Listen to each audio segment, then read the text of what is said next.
আমরা যেন এই ক্ষেত্রে একটা কথা মনে রাখি, ছাত্র বন্ধু যারা আছেন, তাদের প্রতিনিধি যারা আছেন, দেশের অন্যান্য জনগণ যারা রয়েছেন, তাদের কাছেও আমার একটা স্পষ্ট পাইগাম, স্পষ্ট একটি বার্তা, আমরা যেন কেউ মনে না করি এই বিজয় ছাত্র সমাজের দ্বারাই আমাদের হয়েছে। ছাত্র সমাজের চূড়ান্ত বিজয়ের ক্ষেত্রে ছাত্র সমাজের ভূমিকা অস্বীকার করা যাবে না কোনো অবস্থাতেই, কিন্তু শুধুমাত্র ছাত্র সমাজের মাধ্যমে এই বিজয় লাভ হয়েছে এটা মনে করা ভুল। কারণ সারা বাংলাদেশের 2-1% মানুষ ছাড়া সকল মানুষ এই আন্দোলনের সাথে যে কোনোভাবে প্রত্যক্ষ পরোক্ষভাবে জড়িত ছিলেন। কথা বলুন ঠিক না? ও বন্ধু, আজকে যদি আমরা শুধুমাত্র ছাত্র সমাজের কথাই বলি এবং এই আন্দোলনের কথাই বলি, পেছনের যে আন্দোলনগুলো হয়েছে সেগুলোকে আমরা অবমূল্যায়ন করি, তাহলে জাতির সাথে গাদ্দারি করা হবে। কারণ উর্দুতে একটা কথা আছে, খুব ভালো করে খেয়াল করে শুনবেন, পেট আখেরি লোকমা সে নেহি ভরতে।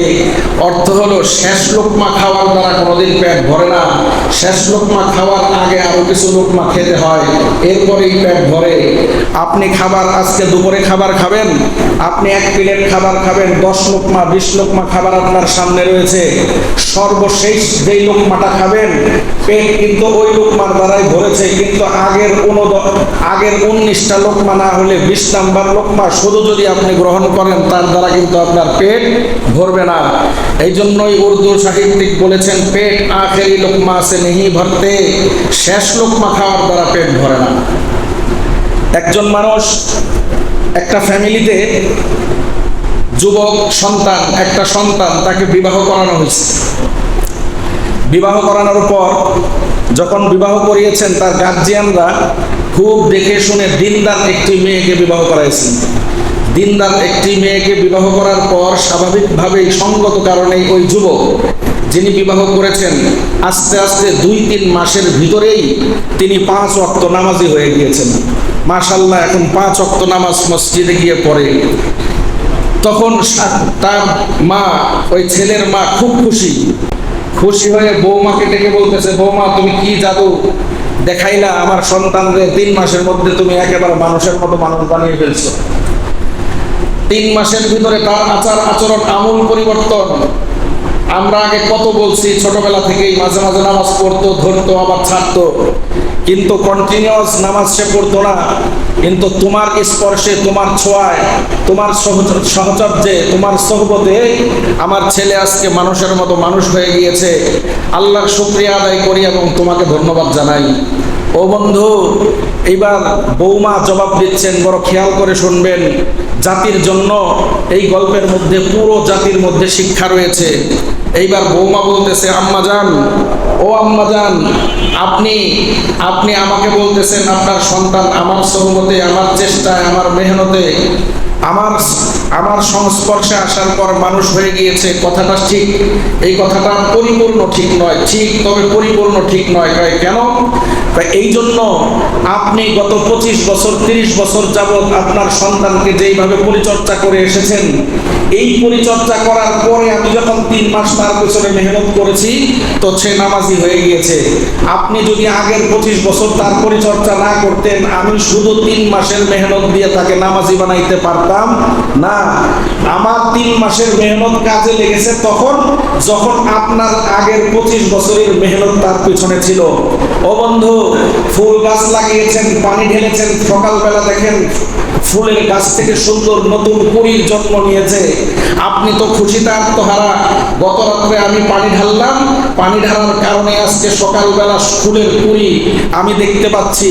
ও বন্ধু, আপনি যদি এই চিন্তা করে থাকেন গত রাত্রের পানি ঢালার কারণে আপনার ফুলের গাছ থেকে ফুলের নতুন কুড়ি জন্ম নিয়েছে, ভুল। আপনি পানি ঢালার আগেও এই গাছের বয়স 1 বছর যাবত এই গাছের অন্যান্য মালি যারা ছিল, পরিচর্যাকারী যারা ছিল, তারা প্রতিদিন তার গোড়ায় পানি ঢালার কারণেই, গত রাতের পানি ঢালার কারণে আপনার নতুন গাছে ফুল এসেছে। কথা বলেন ঠিক না ভাই? এই জন্য বন্ধু, এই বাংলাদেশে গত 16 বছরে 1-2 মানুষ মরে নাই। বিগত এই 1 মাসের আন্দোলনে তো 1000-এর ঊর্ধ্বে মানুষ মারা গিয়েছে। এদেরকে আমরা শ্রদ্ধার সাথে স্মরণ করি, কিন্তু এই 1000 মানুষ মারা যাওয়ার আগেও গত 1 বছরে, গত 16 বছরে আরো কয়েক লক্ষ মানুষ, নিরপরাধ মানুষ জেলবন্দি হয়েছে, আছে না নাই? আরো কয়েক লক্ষ মানুষ জুলুমের শিকার হয়েছে, আরো কয়েক লক্ষ মানুষ শুধুমাত্র দলীয়করণের কারণে নিজের হক নষ্ট হয়েছে, হক ছেড়ে দিয়েছে, আরো হাজার হাজার লক্ষ লক্ষ মায়ের বুক খালি হয়েছে, কেউ পঙ্গুত্ব বরণ করেছে, কেউ অন্ধত্ব বরণ করেছে। এখনো পর্যন্ত কোনো কোনো মায়ের চোখের পানি শুকায় নাই, কথা বলেন ঠিক না ব্যাটি? এই 16 বছরের নির্যাতনের উপরে দাঁড়িয়ে যখন ছাত্র সমাজ সারা দেশের মানুষকে নিয়ে আন্দোলনে ঝাঁপিয়ে পড়েছে, তখন এই আন্দোলনের মাধ্যমে সফলতার চূড়ান্ত পর্যায়ে, বিজয়ের চূড়ান্ত পর্যায়ে এসেছে। এখানে শুধুমাত্র কেবলমাত্র ছাত্ররাই এই বিজয় ছিনিয়ে এনেছে, এই চিন্তা আমাদের মাথায় থাকা ঠিক হবে না। কি বলেন ভাইয়েরা আমার?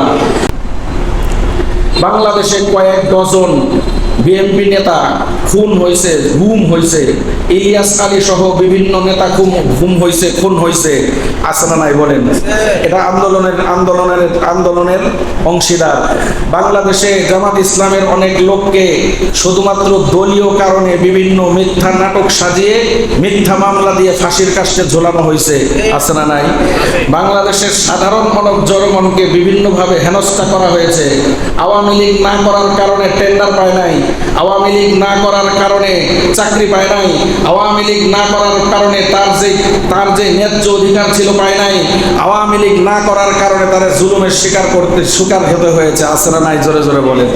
ও বন্ধু, 2013 সালে হেফাজতে ইসলাম বাংলাদেশের যেই অভ্যুত্থান ঘটার কাছাকাছি চলে গিয়েছিল, 2013 সালে রাতের অন্ধকারে লাইট নিভিয়ে দিয়ে, বাতি বন্ধ করে দিয়ে যেই নির্দয় মধ্যযুগীয় কায়দায় বর্বর জুলুম নির্যাতন চালানো হয়েছিল, নিরস্ত্র মানুষদেরকে, যাদের হাতে তসবি আর মেসওয়াক ছাড়া কিছু ছিল না, নামাজরত অবস্থায় রাত্র 2:30-3টার সময়, তাহাজ্জুদরত অবস্থায়, রাতের গভীরে জিকিররত অবস্থায় সাধারণ তালিবুল ইলম আলেম উলামাদের বুকগুলো জালিমের বুলেট ঝাঁঝরা করে দিয়েছিল।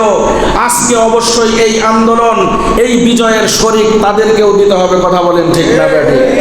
এখন তো আমরা যারা গত 1 মাস আন্দোলন করলাম, আলহামদুলিল্লাহ অবস্থা খুব স্বাভাবিক ছিল, আমাদের পজিটিভ অবস্থা ছিল, আমাদের পক্ষে ছিল অবস্থা, আমাদের অনুকূলে ছিল অবস্থা। সারা বাংলাদেশের 90% সাংবাদিক আন্দোলনকারীদের পক্ষে, সারা বাংলাদেশের 90% বুদ্ধিজীবী আমাদের আন্দোলনকারীদের পক্ষে, সারা বাংলাদেশের 90% টকশো যারা করে, আলোচনা যারা করে, তারা এই আন্দোলনকারীদের পক্ষে ছিল। কিন্তু হেফাজতে ইসলাম বাংলাদেশ যখন আন্দোলন করেছিল, সারা বাংলাদেশের 1-2 জন মানুষ ছাড়া তাদের পক্ষে কথা বলার মতো কোনো মানুষ পাওয়া যায় নাই। সকল বুদ্ধিজীবী তারা বিপদগ্রস্ত ছিল। যদি হেফাজতের পক্ষে কেউ কথা বলে, তাকেও হেফাজতের মামলায় অন্ধকার কারা প্রকোষ্ঠে নিক্ষেপ করা হবে, কথা বলে ঠিক না ব্যাঠিক?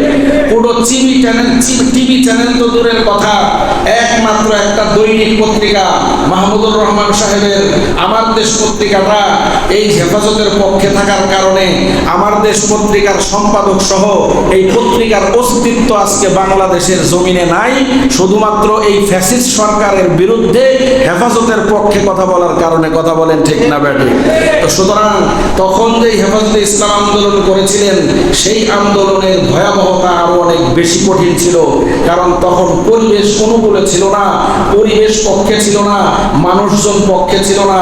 হেফাজতের নেতাকর্মীরা হেফাজতের এই 5ই মে শাপলা চত্বরে গণহত্যার পর হাজার না লক্ষ লক্ষ আলেম উলামা মসজিদ ছেড়ে, মাদ্রাসা ছেড়ে বিভিন্ন গোপন জায়গায় তারা পালিয়েছিল।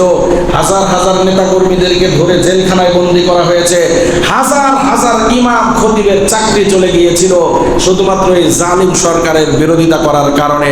সুতরাং আজকে জালিমের বিরুদ্ধে যে বিজয় এসেছে, এই বিজয় শুধুমাত্র ছাত্রদের, আপনারা মানলেও আমি মানতে পারবো না।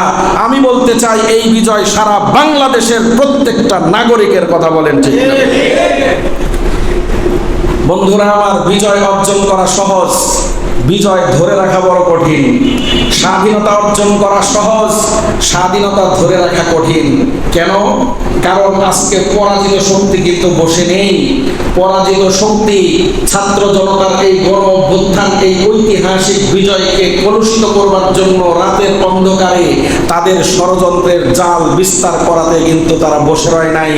তারা কিন্তু এই ঐতিহাসিক বিজয়কে কলুষিত করবার জন্য, এই ঐতিহাসিক বিজয়কে ও বন্ধু কলুষিত করবার জন্য, দুর্নাম করার জন্য বিভিন্ন আমার আর আপনার ভিতরে বসে পেতে থেকে রাতের অন্ধকারে তারা নৈরাজ্য সৃষ্টি করবে, এই দেশের মধ্যে হানাহানি সৃষ্টি করবে।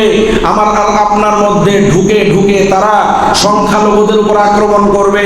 আমার আর আপনার ভিতরে ঢুকে ঢুকে তারা বিভিন্ন অত্যাচার, অন্যায়, পাপাচার এই দেশের মধ্যে করবে, যেন এই বিজয়কে কলুষিত করা যায়, কলঙ্কিত করা যায়।